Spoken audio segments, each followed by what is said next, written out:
से माइक लाठी भांजता हुआ माइक की ओर लपका। तंग आकर एक बूढ़ा श्रोता पीछे से लाठी भांजता हुआ माइक की ओर लपका। उसे देखकर कविवर भागने को हुआ कि बूढ़ा गुर्राया, ठहरिए, आप भागिए नहीं, जमकर पढ़िए, आप तो हमारा मेहमान है। भला मेहमान पर भी किसी ने कहा ठाया है? मैं तो उस गधे को खोज रहा हूँ जिस गधे ने तुमको बुलाया। मैं तो उस गधे को खोज रहा हूँ जिस गधे ने तुमको बुलाया। बहुत बहुत शुक्रिया।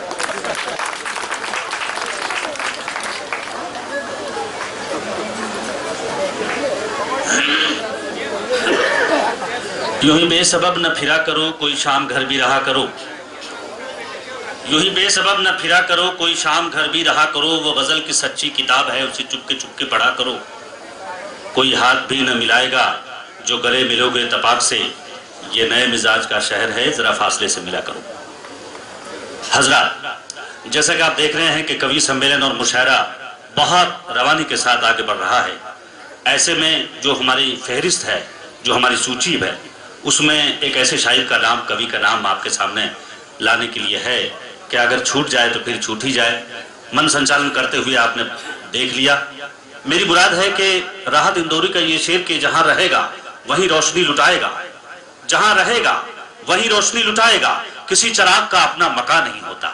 तो ऐसे ही रोल में हमारे भाई आलोक दुग्गड़ जी हैं जो मन संचालन कर रहे थे। क्रमवार लोगों को बुलाना है, इसलिए मैंने जसारत की। मैं दुग्गड़ जी से आग्रह करूंगा कि वो आपके सामने आए और महफिल को लूट ले जाएं। श्री आलोक दुग्गड़।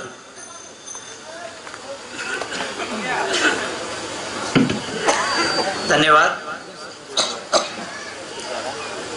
हास्य का दौर है और मूड है, और पंकज जी का आग्रह था कि वो रचना मैं अवश्य सुनाऊं, तो मैं आरंभ उसी हल्की फुल्की हास्य की रचना से करना चाहूंगा। आप याद करें, आज से 20 साल पहले का दौर, जब लालू जी का राज था। लालू जी के नाम पर नाम लेते ही आपके चेहरों पर मुस्कान आ गई, क्योंकि आपको समझ आ गई कि हास्य रस के लिए इससे अच्छा किरदार और कौन होगा। एक बार ऐसे ही किसी कार्यक्रम में किसी नेता को मुख्य अतिथि बनाया गया था, तो उन्होंने प्रश्न दाग दिया, यहाँ किसी साहित्यकार को बुलाना था, हम नेताओं को साहित्य के कार्यक्रम में क्यों बुलाया जाता है, कवियों के बीच क्यों बुलाया जाता है? तो उन्हें जवाब मिला कि नेता लोग देश के काम तो आते नहीं, कवियों के लिए मटेरियल के रूप में काम आ जाते हैं, इसीलिए ऐसे मंचों पर बुलाए जाते हैं। तो हम नेताओं को याद करते हैं, उनके बिना हमारा काम नहीं चलता, क्योंकि उसी को देख कर जीते हैं जिस काफिर पे दम निकले, वही हालत हो जाती है। तो जब लालू जी ने एक बार मंत्रिमंडल का विस्तार किया था, और ऐतिहासिक विस्तार किया था, जंबो कैबिनेट बनाया था, 72 मंत्री हो गए थे राज्य में। और उस समय मैंने औसत निकाला था अन्य राज्यों की क्या स्थिति है, तो औसत आया था एक राज्य में 27 मंत्री हुआ करते थे, यहाँ 72 हो गए थे, अंकों का क्रम उलट गया था। तो एक रचना बन गई, लालू जी तो राजा है, पूरा गाजा बाजा है, कैबिनेट विस्तार किया, मंत्रियों का अंबार किया, जरा न कांपा इनका हिया, अंकों का क्रम उलट दिया, 27 को किया 72, मंत्री बन गए सभी कबूतर। जरा ध्यान देंगे, रचना बड़ी गति में जाएगी, अगर आप इधर उधर चुके तो गाड़ी छूट जाएगी। और इसमें यह भी आएगा कि मंत्री बनने के लिए क्या क्वालिटीज होनी चाहिए। एक मिनिमम एलिजिबिलिटी क्लर्क और पियून के लिए भी होती है, लेकिन नेता और मंत्री बनने के लिए नहीं होती। लेकिन मैंने बताया है कि कुछ क्राइटेरिया, कुछ योग्यताएं मंत्रियों में होती है, चरित्रगत स्वभाव होते हैं, जिसके कारण वो मंत्री बन पाते हैं, नेता बन पाते हैं। तो आप ध्यान देंगे तो सुन पाएंगे, अन्यथा गाड़ी छूट जाएगी। जरा रफ्तार में चलेगी ये रचना। लालू जी तो राजा है, पूरा गाजा बाजा है, कैबिनेट विस्तार किया, मंत्रियों का अंबार किया, जरा न कांपा इनका हिया, अंकों का क्रम उलट दिया, 27 को किया 72, मंत्री बन गए सभी कबूतर। एक दिन सचिवालय में, भ्रष्टाचार मुख्यालय में, एक परिचित मिला मुझे, देख चकित में हुआ उसे, बेंच पर वो लेटा था, लेटा क्या अधलेटा था, मैंने कहा बधाई है, नौकरी अच्छी पाई है। बेंच पर बाहर, ऑफिस के बाहर बैठा था अधलेटा सा। तो एक परिचित मिला मुझे, देख चकित में हुआ उसे, बेंच पर वो बैठा था, बैठा क्या अधलेटा था। बचपन में जब छोटा था, मुझे याद आ गई बचपन की बात, बचपन में जब छोटा था, चाल चलन का खोटा था, बुद्धि का कुछ मोटा था, बिन बिंदी का लोटा था। ये क्राइटेरिया, ये गुण उनमें थे। तो मैंने कहा बधाई है, नौकरी अच्छी पाई है, अब तक कहलाते थे लोफर, हो गए अब सरकारी नौकर, क्या हुआ जो हो संतरी। बाहर तो संतरी समझेंगे ना, बेंच पर बैठा है ऑफिस के बाहर, क्या हुआ जो हो संतरी? बोला नहीं मैं हूँ मंत्री। मैंने कहा कि मंत्री हो तो कहाँ तुम्हारा दफ्तर है? बोला अब तक मिला नहीं, यूं समझो सड़क पर है। इतने मंत्री, ऑफिस कम है, देंगे बोलो तो किस किस को? 8 मंत्री 1-1 घंटे मिलजुल बांटेंगे ऑफिस को। 8 घंटे की ड्यूटी है, 1-1 घंटे ऑफिस में बैठेंगे। इतने मंत्री, ऑफिस कम है, देंगे बोलो तो किस किस को? 8 मंत्री 1-1 घंटे मिलजुल बांटेंगे ऑफिस को। मैंने कहा उद्धार हुआ, तेरा बेड़ा पार हुआ। ऑफिस का सुन लिया कमाल। अब बतला गाड़ी का हाल। बोला गाड़ी आएगी, तब तक बत्ती मिली है लाल। लाल बत्ती का बड़ा महत्व है, गाड़ी मिले ना मिले लाल बत्ती उनको मिल गई, आप लगा लेना, उससे खुश हैं। बोला गाड़ी आएगी तब तक बत्ती। अचानक कहां से आएगी? 72 गाड़ियां चाहिए लाल बत्ती वाली, एस्कॉर्ट कार चाहिए, आगे पायलट कार चाहिए, जो प्रोटोकॉल होता है। तो वो अचानक तो हो नहीं सकता, तो होमगार्ड लगाओ, कुछ भी लगाओ। बोला गाड़ी आएगी तब तक बत्ती मिली है लाल। सुबह शाम जब घर दफ्तर हम प्रतिदिन आते जाते हैं, बांध खोपड़ी पर इसको सब मंत्री दौड़ लगाते हैं। आगे आगे सिटी वाला होमगार्ड, आगे आगे सिटी वाला, हमको जो मिला रखवाला वो भी दौड़ लगाता है, भीड़ में राह बनाता है। फिर भी काफी खुश हैं हम सब, मंत्री तो कहलाते हैं। अब राज रहे इनका बस चालू, जय बिहार हो जय हो लालू। तो ये संतुष्ट हो गए थे। और अब जरा कवि हूं, मूलतः तो कवि नहीं हूं, कवि हृदय से होता है। अलग अलग प्रोफेशन से आए हुए हैं कवि हमारे यहाँ, जो ज्यादातर साहित्य के क्षेत्र से, शिक्षण के क्षेत्र से आए हुए हैं, कुछ व्यवसाय के क्षेत्र से भी हैं। मैं प्रोफेशनली तो वास्तु कंसल्टेंट हूँ, पर कविता हृदय से निकलती है। विद्यार्थी विज्ञान कर रहा हूँ, पृष्ठभूमि कॉमर्स की रही और काम कला का कर रहा हूँ। तो आपसे चाहूंगा कि पूरा ध्यान दें और अपना आशीर्वाद दें तालियों के रूप में। एक सामाजिक सरोकार से जुड़ी रचना, नेताओं की जब बात हुई। जाने क्या होगा अब आगे, नैतिकता जब खंडित है, क्या हाल यहाँ सुधरेगा जब अपराधी महिमा मंडित है। जख्म पे चीरा ना लगता, एक बिंब देखेंगे आप, प्रतीक के रूप में सारी बातें आ रही हैं। सारी बात खोल के नहीं की जा सकती, चीजें कैसी कैसी बिगड़ती हैं, समय पर उपचार नहीं होता, आप संकेतों से समझेंगे। विद्वान और सुधी श्रोतागण हैं।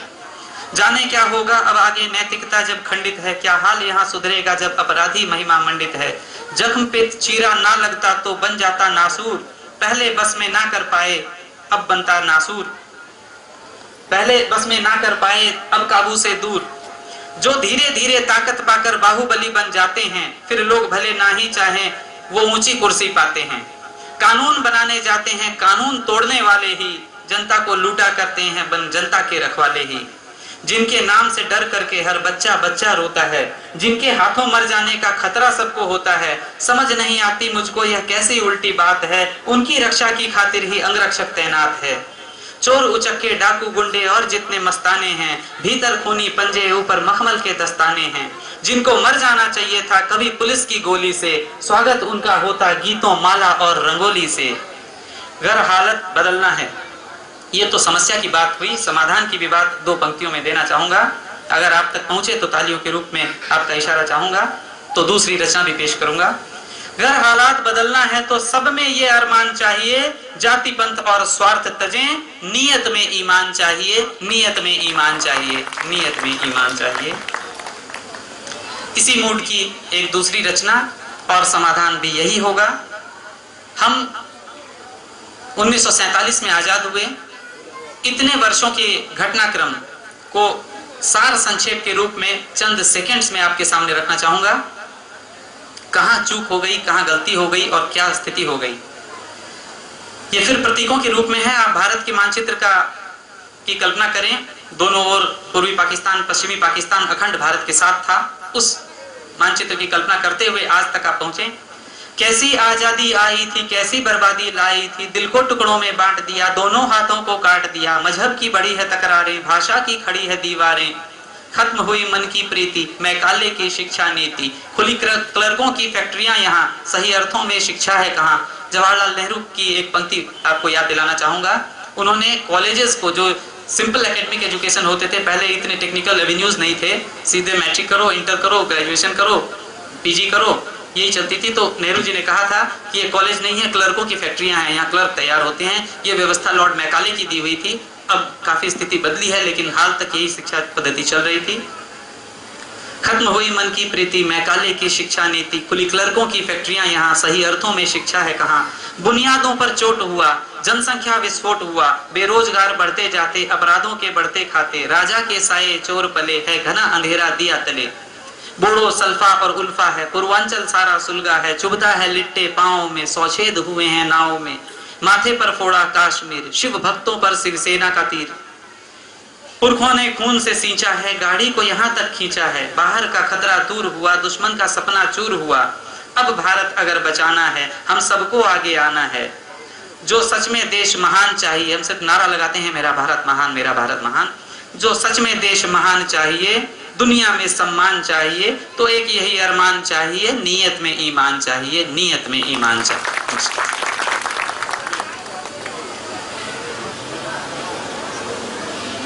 अब मैं बुलाना चाहूंगा एक अलग मूड के सामाजिक सरोकार की बात। जब मैंने शुरू की है तो इसी सामाजिक सरोकार और अपनी चिंता को आगे बढ़ाते हैं।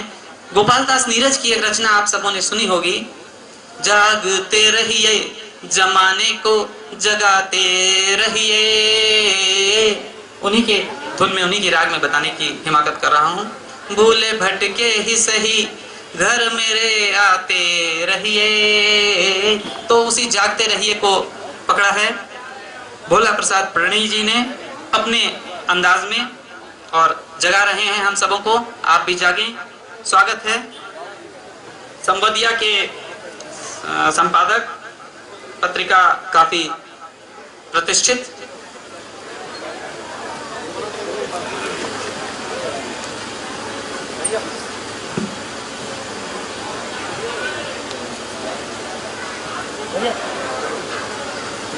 एक बार